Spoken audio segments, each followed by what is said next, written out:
video, I'm going to be showing you some more DIY Lush products. The last time I did this video, whoa, almost 2 years ago, it was really popular. You guys really seemed to like it, so I thought I would do a part 2. If you want to see the old video in which I did bath bombs, shower jellies, and a lip scrub, then I will link that down below. Be sure to check it out. But in this video, I'm going to show you how to make the fun moldable soap, bubble bars, and a sea salt scrub. So I really hope you guys enjoy this video. But yeah, I think that's it. So we're just going to go right into the video. Hey guys, so I'm first going to show you how to make this fun moldable soap. This is by far the easiest DIY I have for you guys. So all you're going to need is some cornstarch, body wash, and food coloring.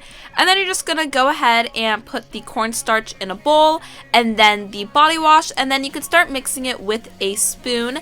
And then once I thought it got to a somewhat good consistency, then I started molding it with my hands. If you feel like it's a little bit too sticky at first, you can go ahead and add a little bit more cornstarch bit by bit. I probably added about another 1/4 of a cup by the end of it. And then after that, you can just separate your mixture into a bunch of different sections and dye each of those separately with your food coloring. I ended up just doing the main classic colors, green, blue, yellow, and red.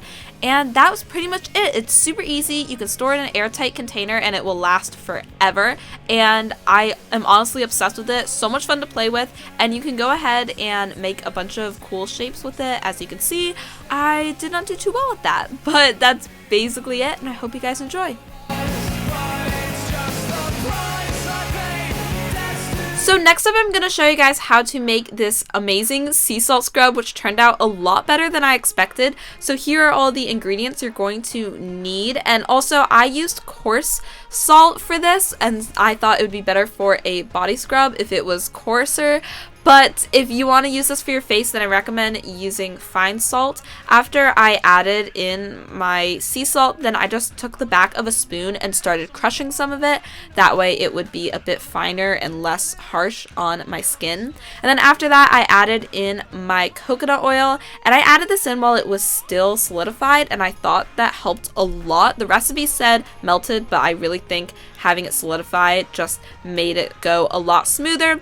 And then I added all my liquid ingredients. So I used half of a lime, some rose water, and some blue food coloring. And I added all of that together before just going ahead and mixing them all. And it turned out to be such a pretty color. I really wasn't expecting it to look this great. So I just stuck it in a Lush pot, and that was it. It was super easy. I added a bit more salt up top because that's kind of how they do it in Lush. And yeah, that's pretty much it. I'm honestly obsessed with it.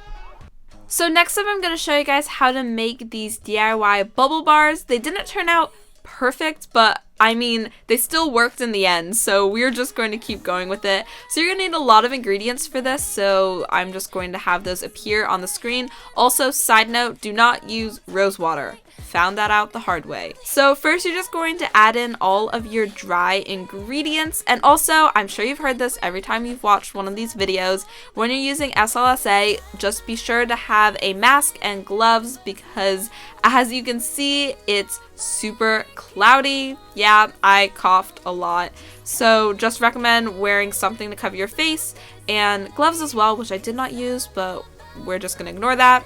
Then I just went ahead and added some olive oil, and oh, okay, it's night.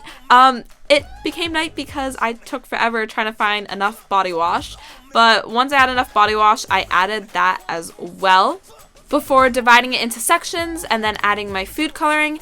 And then I had mixed it with a spoon at first, and then afterwards I just started kneading it with my hands. I'm not wearing gloves, but you know, I thought it was most likely fine. So then once I had all of my colors, I just started kind of pounding it all into one flat shape. I really just kind of went with it, and then I tried to roll it up. It was a little bit dry. If you thought it was a bit too moist, then I would recommend adding some more cornstarch, which is what I did. I honestly added so much cornstarch. But then after that, I just went ahead and cut each of the bars. I got about 9 bars out of this. And I mean, I think it worked out pretty well. I definitely made some mistakes along the way. But I mean, I think they looked pretty good in the end. and I just had no artistic ability, so I could not turn it into the unicorn horn. But you know, I think we all get the gist, and I think they're really pretty and they actually worked out really well. So I hope you guys all enjoy. So I hope you guys enjoyed that video. If you did, be sure to give it a big thumbs up and maybe even hit that subscribe button right down below, that big red button right there. And also be sure to check out my latest video right over there, 50 shows to watch next on Netflix. So if you need a new show to watch, be sure to check that out. And I think that is it for today's video. So I will see all of you guys next time for my next video.